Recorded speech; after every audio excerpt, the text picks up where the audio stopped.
There's no limit to how many times you can perform that yoga full body stretch routine. I think there's a name for it. I'm not sure what it is. There's several classic yoga postures there.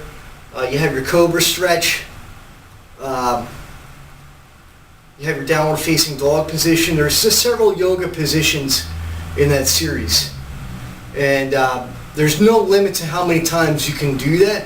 There's no limit to how many times you can perform each breath or each sequential action to a point where it can become a bodybuilding exercise within itself. The next thing I want to look at is a total body joint rotational exercise. And you do all these stretches and these different rotational exercises after you've already warmed up. You don't do any of this stuff cold because you could damage your joints. So what you want to do is you want to start, and again, I'm going to try to angle slightly here. Hands on your hips, and you're going to look down.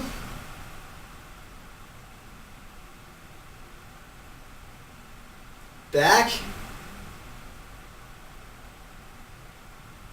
Look forward. I always right myself in between each action. Look to the left. Look to the right.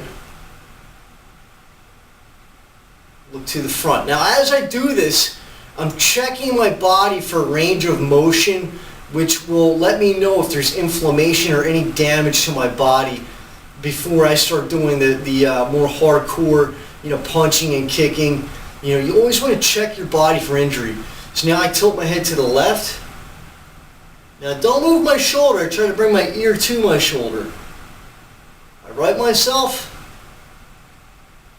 And then I deliberately to the right now.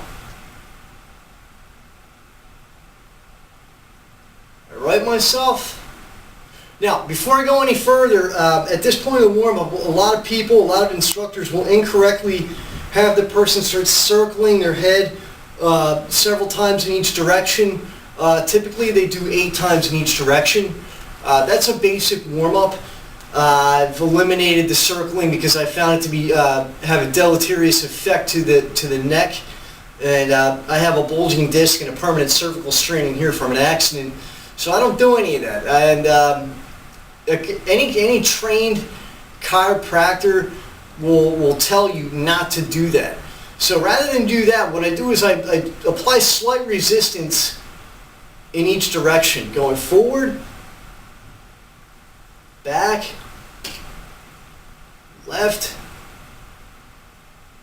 right, and then I'll make a fist and I'll turn against my fist here with my teeth clenched, my tongue against the roof of my mouth, left, right, and then I'll go on top of the head a little bit, and then I'll actually come here and I'll pull gently, just try to keep my spine elongated with less pressure. Next exercise over the head. 1, 2. Now I go to the side, Mickey Mouse. Back. Roll my shoulders forward, keeping my arms relaxed, rotating the shoulder blade or the scapula to a full range of motion. Trying to get any kind of inflammation or air bubbles out of that joint and loosen it up. Stretch the shoulder to the side. Now this is a great instance where you can keep contact and practice the principle of contact, which is a praying mantis character principle. I perform a weaving action here. And this will fit right in here like a puzzle piece. It's another instance of the concept of quote-unquote seams.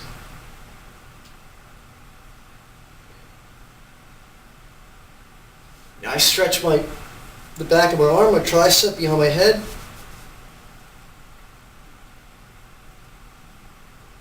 Other side. if you're a beginner, you can grab your wrist and just kind of pull gently like that. Again, gently. Now I rotate in. Again, the elbow is a hinge joint. Staying relaxed. Stretch.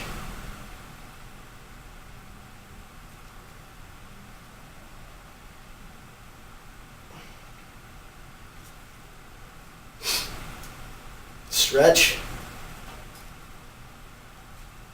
Gently. You can hyperstretch these ligaments in here, and that type of damage can take months to go away.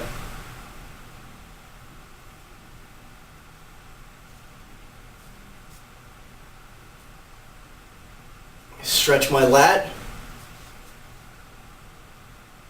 And I'm stretching the back of my shoulder here as well. Keeping in mind, anytime you raise your hand above your head, you're creating impingement at your acromial process here, as well as the front of the shoulder in here.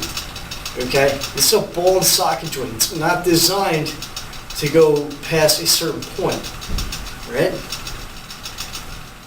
Now, the next thing I'm going to do is I clasp my hands, switch. Now I open and close my hands 5 times. Now I'm just saying 5, but it could be 8, it could be 10, it could be 12.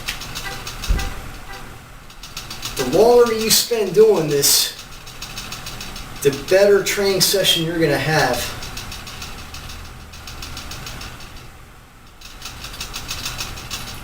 Now I rotate my wrists in, out. This is a great opportunity to practice a crane wing or a praying mantis, here or here. All right, these are all qigong motions. I do some of these. Now I start working my way down the body.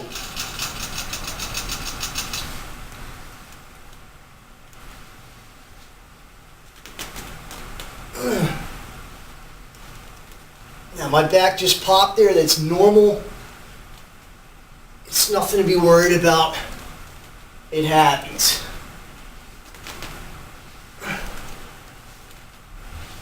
The greater range of motion you can develop for these types of trainings,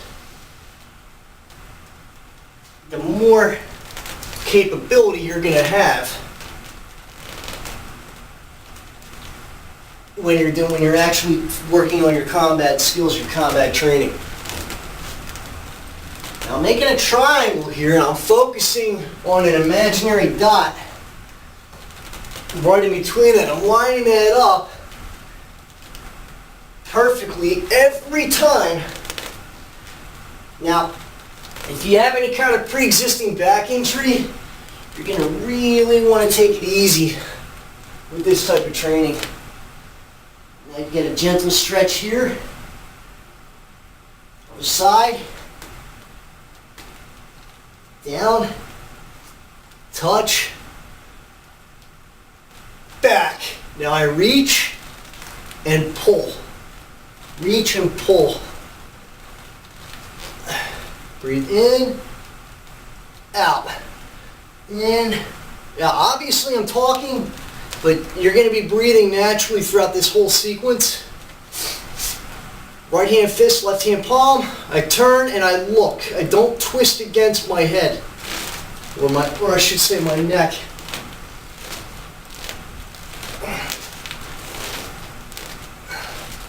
Now as you get better at this, you can add in some body linkage principles. High gate.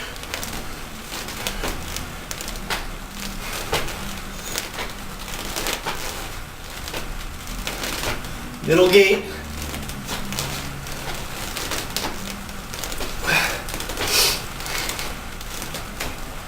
These are all self-defense moves too. Low gate, I just let them hang. I just felt something pull apart and pop a little bit in my left shoulder. That means we're doing the trick here. Hands on my hips, feet about roughly shoulder width apart. You want to keep your feet in line with your hips and your shoulders. You want to maintain proper anatomical position. Okay, I'm just going to circle slightly. And this is another one that feels pretty good. It can pop your lumbar spine.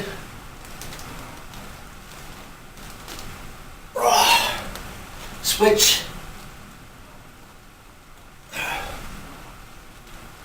And you can actually press in with your thumbs in your back here.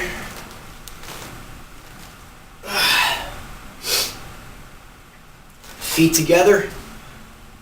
Make like a cupping hand. You're gonna clasp your knees. Okay. Keep everything nice and tight. You want to keep as much contact with your own body as possible when you do this. Switch.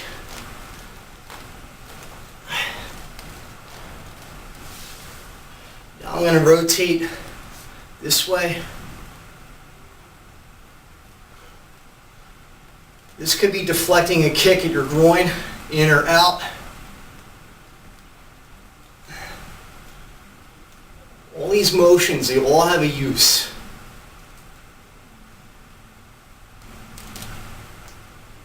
Okay, something popped there. Now I go right to my ankle, full extension. I start on the balls of my feet and then I go all the way up on my toes after I've done a few reps.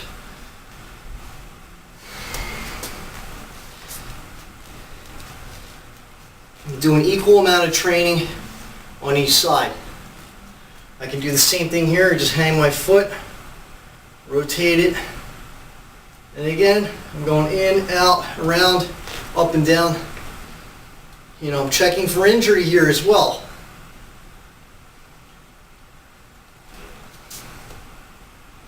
And that is a full body, basic joint rotational exercise.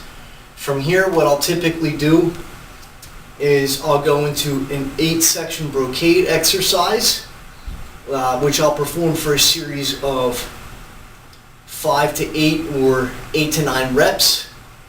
And from there, then I'll start gradually getting to more and more stretching exercises.